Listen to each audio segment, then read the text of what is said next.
Habari mkulima, na karibu tena kwenye chaneli yangu.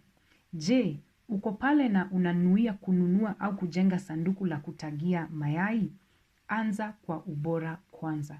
Hii ni kutoka mkulima mmoja hadi mwingine. Chagua vifaa imara vitakavyodumu zaidi ya kipindi cha utagaji wa kuku wako.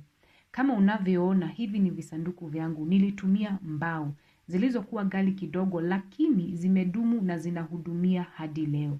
Uimara wake ni thibitisho kuwa kufanya uamuzi sahihi mapema hulipa na hulipa vema. Mkulima, kumbuka, faida huanza kwa kupunguza gharama zisizo za lazima. Epuka gharama kupitia matengenezo ya mara kwa mara au repairs kwa kuwekeza kwenye vifaa bora tangu mwanzo.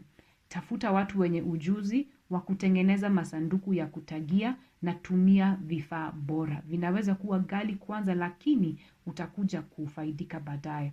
Utafurahia matumizi ya sanduku zako za kutagia na utaokoa sana gharama za matengenezo kwa muda mrefu.